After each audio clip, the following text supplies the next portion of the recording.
Si l'IA te donne des réponses nulles, ce n'est pas de sa faute. C'est parce que tu ne sais pas encore bien lui parler.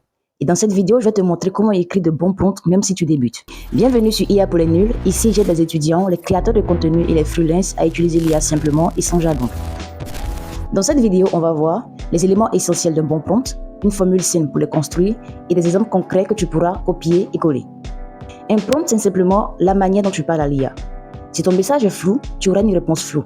Mais s'il est clair et bien structuré, alors l'IA devient ton meilleur assistant. Un bon prompt contient 5 éléments. Le contexte, l'instruction, les données d'entrée, le format de sortie, le rôle et les contraintes. Le contexte, c'est le pourquoi, qui tu es, pour qui et pourquoi faire. Explique-moi la révolution industrielle. Je suis étudiant en première, je révise la révolution industrielle. Explique-moi les causes principales en 5 points simples comme si j'avais 15 ans. L'instruction, c'est le verbe d'action que tu utilises pour orienter l'IA. Explique, résume, crée, analyse, corrige, optimise, compare, etc. Donc, plus tu es précis, mieux c'est. Résume ce test en 5 points. Crée un plan vidéo Instagram en 5 idées. Les données d'entrée, quant à elles, c'est sur quoi l'IA doit travailler. Ton texte, ton mail, ton idée, ton cours, etc. Voici la description de ma chaîne YouTube. Propose-moi 10 idées de vidéos adaptées à ce thème. Le format de sortie, ici tu choisis comment tu veux ta réponse. Est-ce que tu souhaites ça en liste de posts, en tableau, en texte court, en mail prêt à envoyer ou en script de sympathie. Ça te fait gagner du temps parce que là, tu n'as plus besoin de reformater. Le rôle et la contrainte. Là, tu peux donner un rôle à l'IA. Tu es un prof de maths passion, tu es un copywriter e-commerce, tu es un coach pour freelance et tu ajoutes les contraintes. Pas de jargon, fait simple, maximum 300 mots, 3 points clés seulement.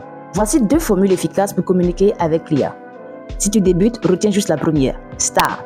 Situation, Tax, Appearance, Refine. Désolé si ma prononciation en anglais n'est pas correcte. Allons avec un exemple pour freelanceur. Tu es un consultant en stratégie marketing pour une petite boutique en ligne. Crée un plan d'action sur 3 mois pour augmenter les ventes. Réponds sous forme de liste numérotée avec 3 actions par mois, ton clair et simple. Budget maximal, 5 millions par mois, uniquement des actions faisables en solo, pas de jargon technique. Donc tu mets tout ça en un seul prompt et tu as déjà quelque chose de très solide. Si tu préfères une autre méthode, tu as aussi le craft. Donc, contexte, rôle, action, format, tone. Je suis créateur de contenu sur TikTok. Je parle de productivité pour étudiants. Tu es un expert en marketing TikTok. Propose-moi 10 idées de vidéos courtes. Tableau avec 3 colonnes. Donc, l'idée, hook d'ouverture, call to action.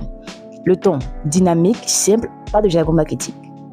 Donc, tu peux littéralement copier cette structure et l'adapter à ton cas.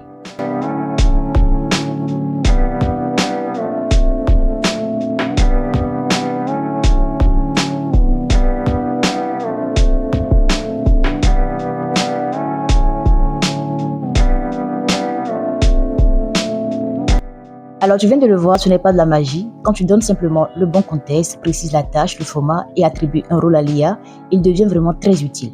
Dans la prochaine vidéo, on va voir les 7 erreurs de prompt qui pourrissent tes résultats et comment les corriger. Si cette vidéo t'a aidé, abonne-toi à IA pour les nuls et dis-moi en commentaire, tu es plutôt étudiant, créateur de contenu ou freelance et quel prompt tu as envie d'améliorer.